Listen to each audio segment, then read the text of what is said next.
to all. Welcome to our geography class. In the last class, we discussed about soil as a resource from our second chapter, resources and development. And especially in that topic, we discussed the types of soil. And here we already discussed two types of soils. Do you remember? Yes, first one is alluvial and second one is black soil. And today we discuss the third category of soil, that is red and yellow soils. Red and yellow soils. Before discussing this, we just divide the rocks into three kinds or three divisions.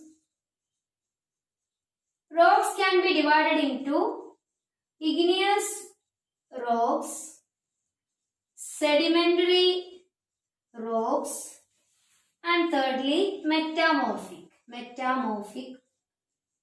rocks. Here, the igneous rocks are formed as a result of volcanic eruption. Then the sedimentary rocks are formed as a result of air, water and minerals, and these can be accumulated in layers. Thirdly, the metamorphic rocks are formed as a result of pressure or any kinds of pressure, and also changes in the previous rocks, and as a result metamorphic rocks are formed. I think you remember these kinds of rocks. And here we just consider the igneous rocks for forming the red and yellow soils. And we can say its formation as formation of red and yellow soil. Crystalline igneous rocks. Crystalline igneous rocks. In the area of low rainfall. Okay, in area of low rainfall. We can say that the red and yellow soils are formed by the crystalline crystalline igneous rocks in area of low rainfall. Then we can trace out the locations of red and yellow soil. Locations of red and yellow soil. Eastern and southern parts of Deccan Plateau, then some parts of Odisha, Chhattisgarh, and the southern parts of Middle Ganga Plain, and also the western parts. These are the main locations where we can see these red and yellow soil. So we can trace out the locations as eastern and southern parts of Deccan Plateau. Southern parts of Deccan Plateau. Then southern parts of Middle Ganga Plain. Middle Ganga Plain. Then Odisha, etc. More locations you can see in our chapter. These are the main locations of red and yellow soil. Then we can say that the third feature for these soils are, they were reddish and yellow colors. They were in reddish and yellow color. Reddish and yellow color.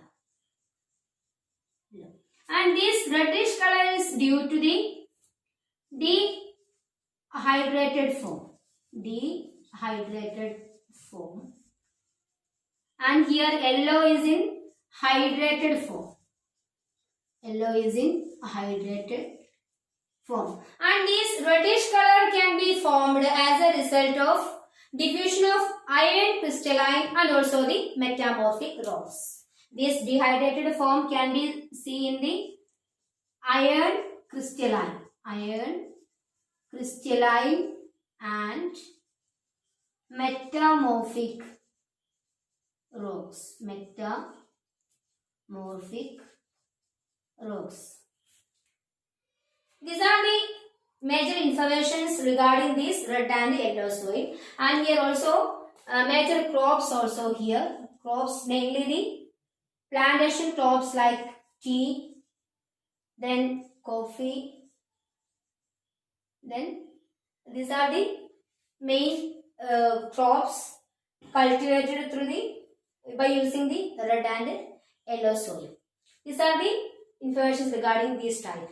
Then we discuss the next type of soil, that is laterite soil. So the fourth classification is laterite soil.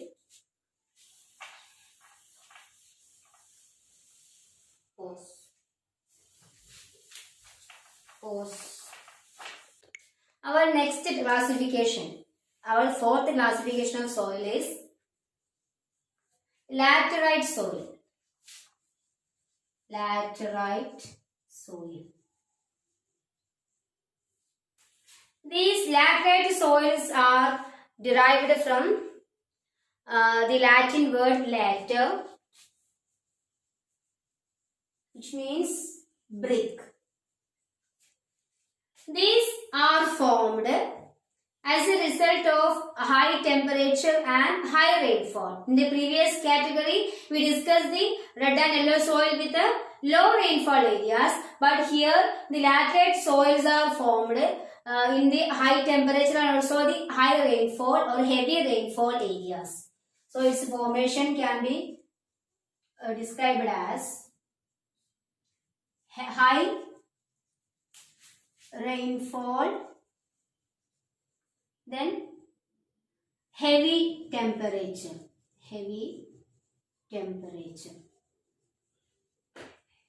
and it is lack of humus content, and it is concerned with lack of humus content,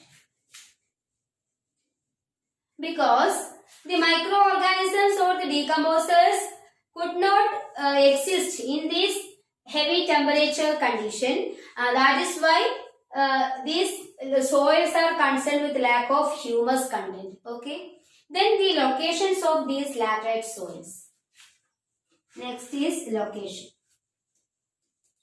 We can say that these laterite soils are located, or these laterite soils can be found in the areas of Karnataka, then Tamil Nadu, Andhra Pradesh, Madhya Pradesh, Odisha, and such areas can be found.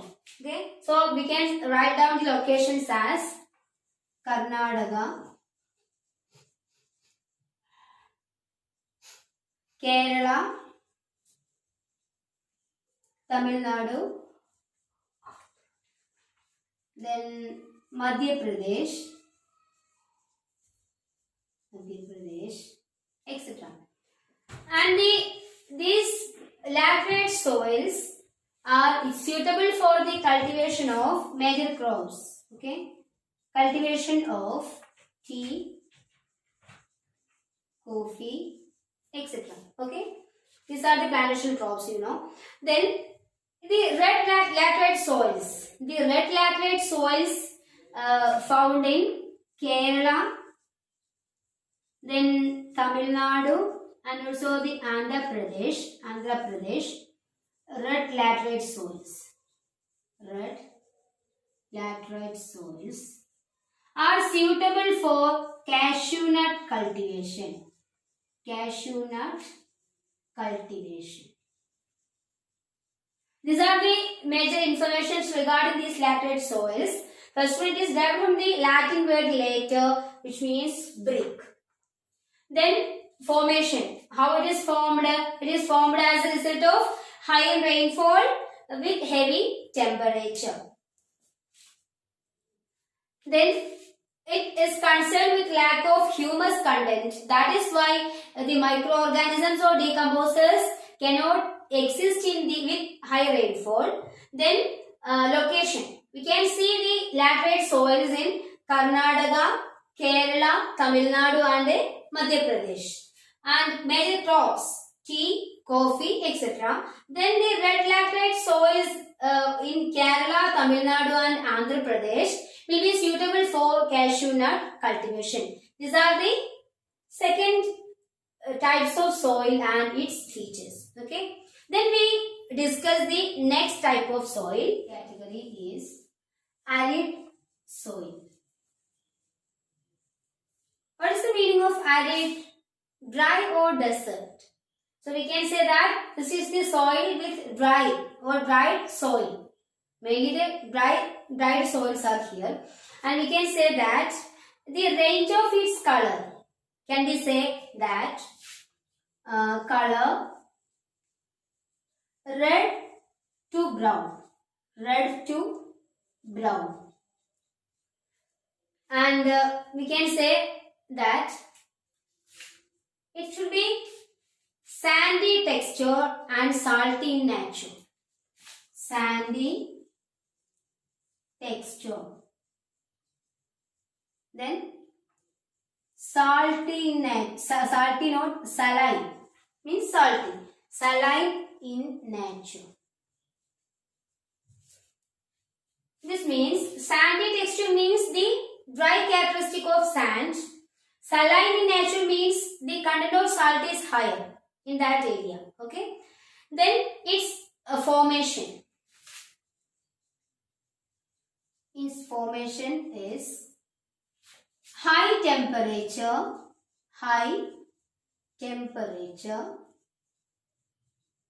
then low rainfall. And one more thing is that you can include the formation and location in every types of soil. Okay. So its formation is high temperature and low rainfall. Okay. And its location. East and western parts. East and western parts, especially Rajasthan. So we can say that these are red to brown in color, then sandy texture and saline in nature, then formation is with high temperature and low rainfall, and locations east and western parts, especially Rajasthan. And due to this high temperature, we can obtain the salt from here. It means in some areas the content of salt is very higher, so we can obtain the common salt. So the next feature is lack of humus and moisture.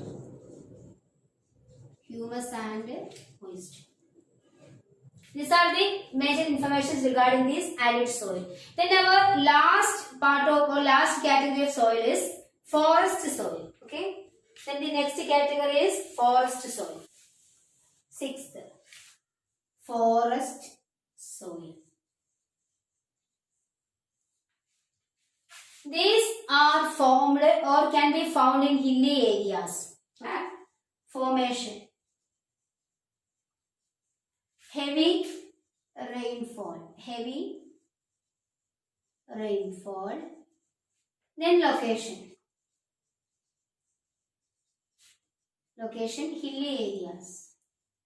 Hilly areas. These are the locations, hilly areas. And we can say that the fertility of this forest soil may be varied from place to place. It means in the previous class we mentioned the term Piedmont Plains. Do you remember? Yes, the Piedmont Plains are the fertile places where alluvial soils are more in nature. And we can say that the location or the fertility of forest soil can be more or increased in the Piedmont Plains. And also the fertility is reduced in the upper plains. Okay, just draw that.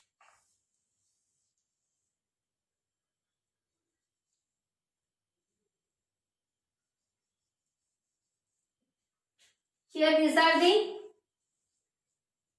silty and loamy areas. That means fertile areas. And here the coarse areas means low fertile. Here this is the upper areas and this is the lower, that is the Piedmont areas. So the forest soils can be found in the hilly areas, and here the silty and here the lower areas, especially the fertile areas, are in silty and loamy character, and in the upper plains there has no much fertility. Okay, we can say that in Himalayas, in areas of Himalaya, we can say that it is the hilly areas, but in that areas, Himalayas, less humus,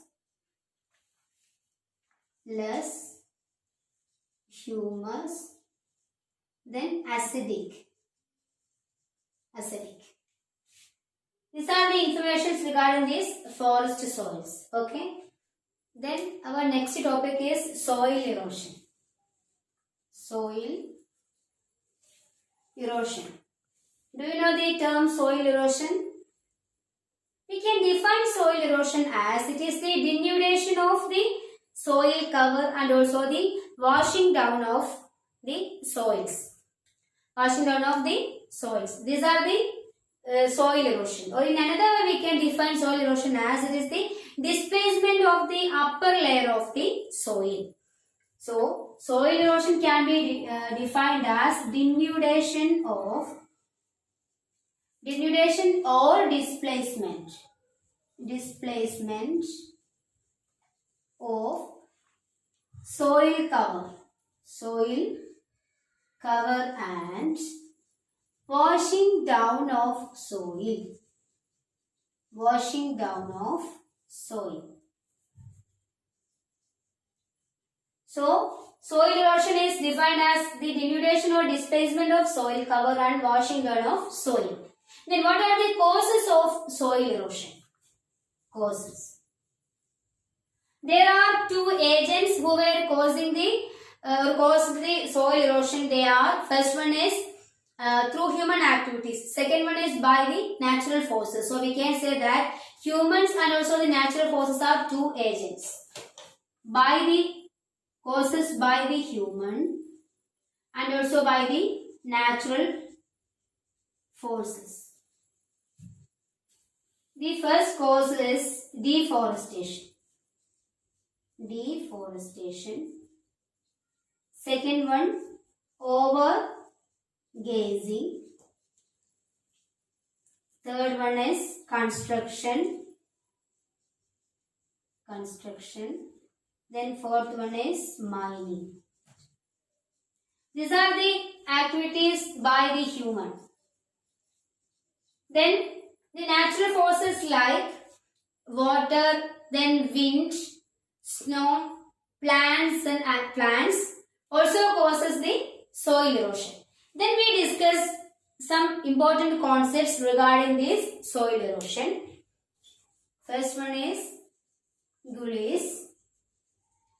We can say gullies as the deep channels that are created by the running water. Deep channels created by running water.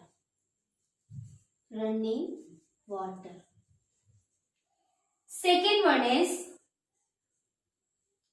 bad land. Bad land means it is land unfit for cultivation. Land unfit for cultivation. And in Champaran Basin, these bad lands also called ravinces. Then third concept is sheet erosion. This is done by the natural forces like water. When the water blows over a huge area, then that soils will be washed away. That is called sheet erosion. Then wind erosion. This is done by the natural force wind. When wind blows, then the soils should be lost or the top soils are washed away.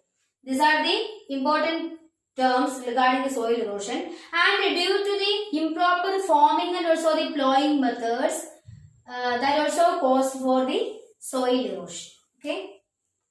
Next is improper plowing and forming. Plowing and forming. Then our next topic is conservation methods for soil erosion. Then our next topic is conservation methods for soil erosion. Conservation methods. First one is contour plowing. Contour plowing. It means plowing along the contour lines or plowing along the contour lines. That is called contour plowing, and this helps to decelerate or reduce the flow of water down to slopes. These are the contour plowing. This is one of the conservation method. Then second one is terrace cultivation or terrace farming. Terrace cultivation. Terrace cultivation means making the steps as the terrace for cultivation or terrace farming. And terrace farming is the most of the western and central Himalaya regions where follows the terrace farming. And terrace farming means it is cut out the slopes for making terrace. That is the terrace cultivation or terrace farming. Then next method is strip cropping. Strip cropping. Strip cropping means making or dividing the large field into smaller strips and allow these strips for growing the plants between the crops. That is the strip cropping. Strip cropping means dividing the huge areas into smaller strips and allowing these strips as the growing plants between the crops, and this will break the wind's flow, means this will reduces the storm of wind. Okay. Then lastly, third one is strip cropping, and last one is shelter belt. Shelter belt means planting the lines of trees. Planting the lines of trees for maintaining the force of wind. Next one is shelter belts. Shelter belts. These are the important conservation methods for soil erosion. First one is contour plowing. Second one is terrace cultivation. Third is strip cropping. And last is shelter belts. Guys, the MCQs of today. The first question is dash developed from crystalline igneous rocks. Second question, laterite soils are formed by dash. Third, red laterite soils are suitable for dash. Fourth question, dash are found in red to brown color. Fifth question, we can obtain common salt due to dash.